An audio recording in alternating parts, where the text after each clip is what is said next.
선생님들 안녕하세요. 임용시험을 준비하면서 어떻게 공부해야 할까? 효율적으로 기출문제를 분석하는 방법은 뭘까? 고민이 많으시죠? 저도 처음에는 정말 많이 헤맸습니다. 하지만 돌이켜보니까 고입, 대입, 또 학과 수석, 또 1차 합격, 또 최종 합격, 그리고 재임용까지 이 모든 과정에서 공통된 합격 전략이 있다는 것을 깨달았습니다.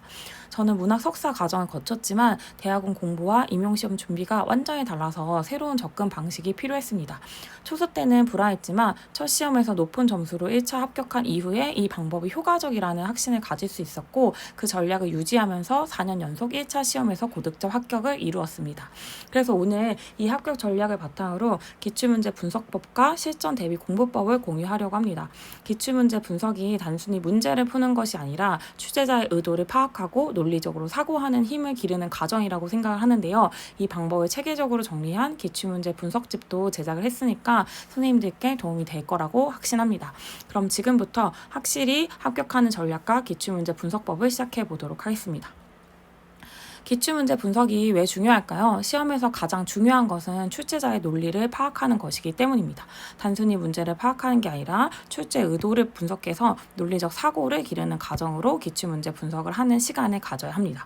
그럼 기출문제 분석을 어떻게 해야 할지 다음과 같이 이야기를 나눠보도록 하겠습니다. 먼저 첫 번째로 기출문제의 유형과 출제 경향에 대해서 파악을 하는 건데요. 단순히 문제를 푸는 게 아니라 출제 의도를 분석하는 것이 중요합니다. 문제를 푸시면서 이 문제가 어떤 개념을 묻고 있는지 또 출제자가 기대하는 사고 과정이 무엇인지를 파악해야 합니다. 그래서 이를 분석하셔야 되고요. 또한 중요한 개념이 자주 출제가 되지만 이를 바탕으로 다른 개념과 이론까지도 확장하는 것이 필수입니다. 그래서 제 교재에는 선생님들께서 자주 하시는 실수나 또 사고 과정이 잘 떠오르지 않는 문제에 대해 사고 구술 내용을 포함해 학습을 돕고자 했으니까 참고하시면 좋을 것 같습니다. 다음으로는 논리적 사고를 키우기 위한 분석 방법이 중요한 건데요. 기출문제가 반복이 될까요? 그러면 안 된다고 보시는 분들도 많으시죠? 하지만 기출 속에 답이 있습니다. 그래서 기출문제를 꼭 보셔야 되는데요. 꼼꼼하게 분석한 내용이 그대로 출제가 되지 않더라도 문제 해결 능력을 기르는 과정이 몹시 중요합니다. 그래서 선생님들께서 기출문제를 분석하시면서 문제 해결 능력, 즉 논리적으로 사고하는 능력을 키우셔야 합니다. 그래서 예를 들면 문학 작품을 파악할 때도 양적 지식을 쌓으려고 하지 마시고요. 타당한 근거를 바탕으로 해석할 수 있는 논리적 구조를 이해하는 것이 중요합니다. 또한 문법 같은 경우에도 다양한 견해를 암기하는 것이 아니라 주어진 예문의 근거에서 가장 합리적인 결과를 도출할 수 있도록 그러한 논리 전개 과정을 이해하는 것이 핵심입니다. 또 국어 사용 기능 같은 경우에도 암기한 지식을 단순히 인출하는 것이 아니라 발문과 지문 또 조건의 근거에서 이를 논리적으로 연결짓는 것이 중요합니다. 다음으로는 실전 대비를 위한 효율적인 공부법인데요. 시험 직전에는 당연히 시간 관리가 매우 중요합니다. 그래서 선생님들께서 효과가 있는 공부보다도 효율적인 공부를 하시는 것이 필요한데요. 출제 가능성이 높은 부분을 중심으로 빠르게 정리하는 것이 필요합니다. 만약 제 교재를 가지고 계시다면 맨 마지막에 있는 출제 예상 요소를 활용하시는 것을 추천하고요. 또 그것이 아니더라도 선생님이 가지고 계신 기출문제 분석집에서 출제 예상 요소를 미리 따로 빼서 정리를 해두시고 이를 바탕으로 시험 직전에 빠르게 핵심 내용을 정리하시는 것을 추천합니다. 그리고 다음으로는 그 전공국어 토파보기의 교재 구성에 대해서 소개를 해보려고 하는데요. 기본적으로는 예시 답안과 문항 해설 또 출제 예상 요소로 구성이 되어 있습니다. 또 소위 말하는 킬러 문항, 그래서 선생님들께서 이해하시기 좀 어렵거나 까다롭다고 생각하는 문항에는요. 특별히 사고 구술 내용을 추가를 했습니다. 근데 이 문항 해설 같은 경우에는 난도가 낮은 문항에 대해서 기계적인 해설을 하거나 혹은 여러 번 출제된 이론에 대해서 중복 수록하는 것을 최대한 배제하고자 했습니다. 대신에 이 문항과 직결되지 않더라도 이 문항을 빌려서 알면 좋을 것 같은 개념들을 또 이론들을 두루 살피었습니다. 그래서 이와 같은 내용들이 포함이 되어 있고요. 또 더불어서 비교적 과거에 출제된 문항에 대해서는 출제 당시와 요즘 연구 동향에 변화가 있는 경우에는 이를 함께 다루고자 했습니다. 그래서 제가 간단한 예시를 가져왔는데요. 오늘 가져온 이 예시의 문항들은 사실 오늘 임용시험을 준비할 때 가장 중요하다기보다는요. 제 교재 구성에 대해서 선생님들의 이해를 돕고자 가져온 문항들로 생각해 주시면 좋을 것 같습니다.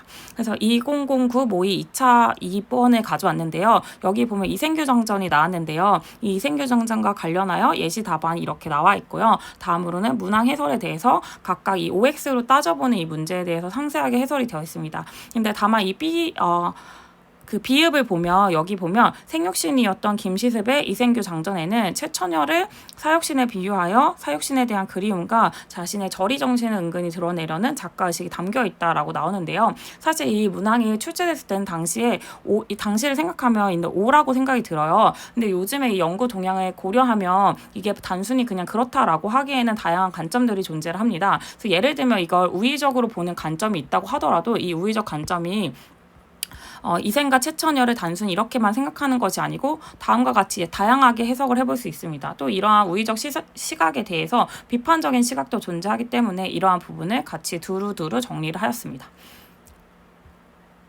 그리고 기본적으로 출제 예상 요소가 모든 문항에 되어 있기 때문에 이와 같이 출제 예상 요소에 대해서 간단하게 정리를 했고요. 또 제가 생각했을 때 이 문제 같은 경우에 2018A 8번 같은 경우에 선생님들께서 이를 해석하시는데 많은 어려움을 겪는 경우가 있다고 생각이 들었습니다. 그래서 이와 같은 경우에는 자연스럽게 사고 구술 내용을 포함해서 이와 관련해서 선생님들께 좀 더 폭넓은 이해를 제공하고자 만들었습니다. 그리고 문학 같은 경우에는 고전시가 또 고전 3분, 현대시 그리고 현대소설과 현대극 네 파트로 더 세분화되어 있는데요. 이 문학 같은 경우에 기본 구성이 예시 답안, 문항 해설, 출제 예상 요소이지만 필요한 경우에는 평가원 기출문제가 수록이 되어 있습니다. 근데 이 평가원 기출문제를 무조건 수록은 한 것은 아니고요. 선별하여서 수록을 하였는데 개념을 보완하고 출제 의도를 파악하는데 유용한 문제만 포함을 했습니다. 그래서 예시를 통해서 한번 이야기 드리고자 합니다. 예를 들면 다음 문제에서는 그 허균의 홍길동전이 언급이 되었습니다. 근데 이 홍길동전에 대한 전반적 이해, 특히 홍길동의 양가적인 태도에 대해서 잘 알려주는 문항이 나온 평가원 문제가 있어서 이 평가원 문제를 함께 수록을 했고요. 또 다음 예시로는 정을선전에 대한 예인데요. 이 정을선전이 나왔을 때 이 모범 답안에 대한 의견이 많이 갈렸습니다. 그래서 이 정을선전의 수록 지문과 관련해서 더 심화된 이해를 제공할 수 있는 문항이라 여겨지는 평가원 기출 문제를 다음과 같이 수록을 했습니다. 그리고 다음은 문법에 대한 소개를 해보겠습니다. 문법 같은 경우에는 국어사와 현대국어로 나누어져 있는데요. 기본적으로 국어사는 모든 예문에 대한 형태소 분석을 제공하고 있습니다. 제가 다른 영상에서도 소개를 했는데 선생님들께서 중세국어를 특히 공부하실 때 형태소 분석을 해보는 것을 강력하게 추천합니다. 그래서 시간을 들여서 형태소 분석을 해보시면 이 중세국어를 파악하는 눈이 정말 튀는 것을 이해하실 거예요. 그래서 이 시간을 꼭 가지셨으면 하고 또 제가 이에 대한 도움을 드리고자 제 교재에 모든 예문의 형태소 분석을 제공했습니다. 그리고 국어사와 현대국어 모두 학문 문법의 다양한 견해를 반영해서 논리적 사고 능력을 강화할 수 있도록 구성을 하였는데요. 구성하였습니다. 또 특히 이 형태소 분석 같은 경우에는 초반에는 많은 내용을 비교적으로 다루고 나중에는 상대적으로 좀 적은 내용을 다뤄서 선생님들께서 학습이 진행되는 순서에 따라 시기에 따라서 난도 낮은 내용이나 중복되는 내용을 최소화하고자 구성을 했습니다. 그래서 예를 들면 초반에 나오는 형태소 분석에서는요. 이와 같이 좀 길게 내용이 나와 있다고 하면 이 부분이 나중에 나올 때는 관련된 뒤에서 좀 더 좀 세부적이고 또 지엽적인 내용들이 삭제가 된 것을 볼 수가 있습니다. 그리고 여기서는 마찬가지로 이 다양한 학문문법의 견해를 소개하기 위해서 선생님들께서 학문문법에 대해서 또 연구자의 다양한 견해를 종합적으로 이해할 수 있도록 구성을 하였는데요. 그래서 이와 같이 같은 용언을 두고도 규칙 활용인지 불규칙 활용인지 견해가 갈리는 부분이 있는데 이를 모두 간단히 정리해서 선생님들께서 연구자들의 다양한 견해를 수용하실 수 있도록 구성을 했습니다. 또 이 국어사뿐만 아니라 현대국어에서도 이러한 구성을 취했고요. 그래서 더불어 또 선생님들께서 학교 문법과 학문 문법을 같이 보시면서 학교 문법에 대한 비판적 견해도 함께 정리하시기를 바라는 마음으로 다양한 학문 문법의 견해를 익힐 수 있도록 구성을 했습니다. 그래서 이와 같이 학문 문법에서 학교 문법에 대한 비판적 견해가 있는 경우 혹은 다양한 견해가 있는 경우 이와 같이 여러 가지 견해로 정리를 했다는 것을 보여주는 예시를 가져왔습니다.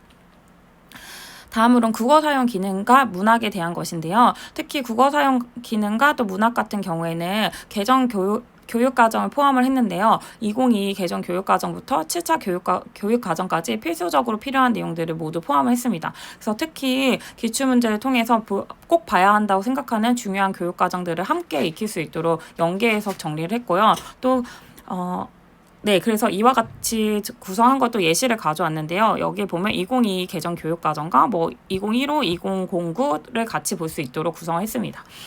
그리고 상호 참조를 활용한 교재 구성을 취하였는데요. 기본적으로 전 영역에서 이론 설명이 중복될 때는 상호 참조를 하려고 노력을 했습니다. 그래서 매번 좀 왔다 갔다 하기엔 좀 불편하실 수 있을 것 같아서 매번 모든 것을 다 그렇게 하지는 않았지만 상대적으로 많은 부분이 중복될 때 설명이 계속 반복된다고 할 때는 페이지를 이동해서 참고하실 수 있도록 구성을 했습니다.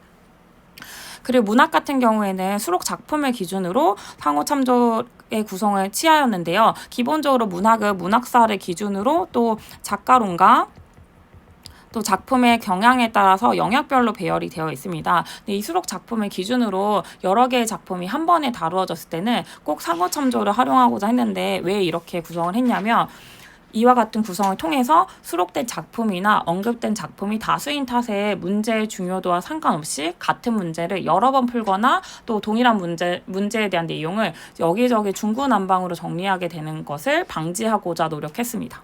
그리고 국어 사용 기능 같은 경우에는 필요한 경우에 일부 문항에 대해서 상호 참조를 했는데요. 특히 이론이 길어질 때는 이론만 세부 영역별로 따로 빼고 또 이 관련 이론과 출제 예상 요소를 분류하고 이 문항에 대한 내용을 상호 참조를 통해서 확인하실 수 있도록 구성을 했습니다.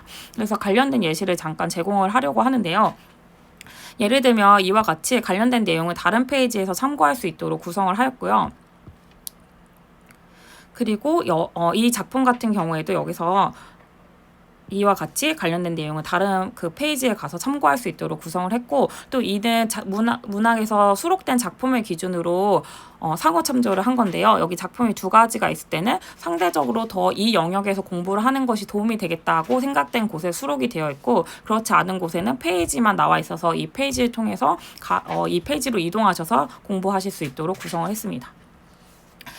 그리고 국어 사용 같은 경우에 필요한 경우에만 상호 참조를 하고 또 관련 내용이 길어지면 이를 좀 쪼갰다고 말씀을 드렸는데요. 관련된 이론과 출제 예상 요소를 따로 빼고 또 문항에 대한 내용은 이렇게 페이지로 적어서 이 페이지를 가서 참고할 수 있도록 구성을 했습니다. 그리고 다음으로는 그 전공국어 토파보기 구매처에 대해서 간단히 말씀드리려고 하는데요. 제가 북크크에서는 이제 입점을 하지 않고 2026 전공국어 토파보기는 홀로서기 사이트에서만 입점을 하고 있습니다. 그래서 POD로 가셔서 2026 전공국어 토파보기로 들어가시면 이 세트 구성에 대해서 확인을 하실 수 있고요. 단품으로도 판매를 하고 있으니까 필요한 영역에 대해서 구매를 하시면 도움이 될 것 같습니다. 그리고 이 영상을 빌려서 소개를 하고자 하는데 기출문제 분석집과 기출문제집에 대한 차이에 대해서 많이들 물어보셔서 이에 대해서 말씀드리고자 합니다. 기출문제 분석집은 문제가 그대로 실려있고 이에 대한 분석이 실려있는 구성이고요. 문제집은 문제만 실려있는 구성입니다. 그래서 이 기출문제 분석집 같은 경우에도 문제가 그대로 실려있기 때문에 기출문제 분석집만으로도 충분하다는 생각이 듭니다. 다만 문제를 따로 풀면서 연습을 여러 번 하시고 싶어 하시는 선생님들이 계셔서 이분들께 요청을 받아서 기출문제 분석집과 동일한 기출문제만 모은 문제집을 출간한 거니까 참고를 해주시면 좋을 것 같습니다. 또 제가 교재를 활용하는 방법에 대해서 소개를 해드리고자 하는데요. 제가 계속 다른 영상에서도 개괄적으로 소개하고 많이 강조했던 부분인데 기본적으로 교재를 보실 때 처음에는 학산형 공부를 염두에 두시고 보시고 나중에 이제 이를 선생님들의 전체적인 공부 기간 동안에 3분의 1 정도로 삼는다면 나머지 또 3분의 1은 수영 공부를 하시고 또 나머지 3분의 1은 답안 작성 연습과 모자란 것들을 채우는 시간을 가지시면 좋을 것 같습니다. 그래서 기출문제를 분석하시면서 단순히 문제를 푸는 것이 아니라 논리적 사고를 훈련한다고 생각하시고 계속해서 내가 이 어떠한 논리적 흐름을 가져가고 이 합격자들의 논리적 사고 능력을 계속 가져가서 어려운 문제를 만나도 스스로 풀 수 있도록 이를 체화하시면 좋을 것 같습니다. 그래서 출제자의 의도를 파악하는 방향으로 문학을 분석하는 습관을 기르시고 마지막에 수료문 공부를 하실 때 또 직전에 정리를 하실 때는 출제 예상 요소를 바탕으로 빠르게 정리를 하시면 좋을 것 같습니다. 그래서 오늘은 이렇게 기출문제 분석 방법과 교재 활용법에 대해서 소개를 해드렸는데요. 또 다음 영상 같은 경우에는 실제 기출문제 분석에 대한 구체적인 예시를 보여드리면서 어떻게 공부를 해야 하는지 아주 구체적으로 설명을 해드리는 영상입니다. 그래서 처음 공부를 시작하시는 선생님들이라면 이 영상이 조금 어려울 수 있다고 생각이 듭니다. 그래서 이 영상 같은 경우에 선생님들이 만약에 처음 공부를 해보신다면 8월에는 이 관련된 시리즈를 시청하는 것을 추천하고요. N수 이상인 선생님들이시라면 지금 당장 이 영상을 시청을 하시는 것을 추천합니다. 그래서 제 재생 목록에 들어가면 여기에 있는 이 영상들인데요. 사실 10개의 영상이 있는데 이렇게 색깔별로 이어지는 내용들이어서 순서대로 보시거나 혹은 색깔끼리 묶어서 여유가 되실 때 보시면 도움이 될 것 같습니다. 그래서 다음에도 선생님들의 효율적인 공부를 돕는 영상으로 다시 찾아오겠습니다. 선생님의 합격과 평안한 교직 생활을 진심으로 기원합니다. 감사합니다.